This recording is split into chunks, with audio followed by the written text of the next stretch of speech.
religious belief and membership could make fanatics self-righteous. Yan ang isa sa mga hindi magagandang bunga ng pagiging relihiyoso.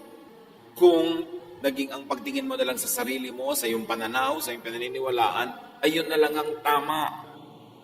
At ang pananaw, ang pagtingin, at ang kilos ng iba ay puro mali na kung hindi sang-ayon sa iyong panlasa.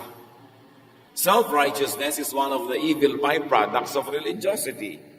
It is caused by theology that is narrow, self-promoting, separatist. Yung naghihiwalay-hiwalay sa mga tao, nagkakanya-kanya, kami lang ang marunong, kami lang ang ligtas, kami lang ang tama, kayo'y mali. At pagkatapos ay pinakikitid ang utak ng mga tao para konting-konti lang na natatanggap, konting-konti lang ang namamahal, at konting-konti lang ang pinalalampas. Kumikitid ang pag-iisip, kumikitid ang buong uri ng pamumuhay, lumiliit ang pag-ibig sa kapwa at lumalaki ang pagmamalaki.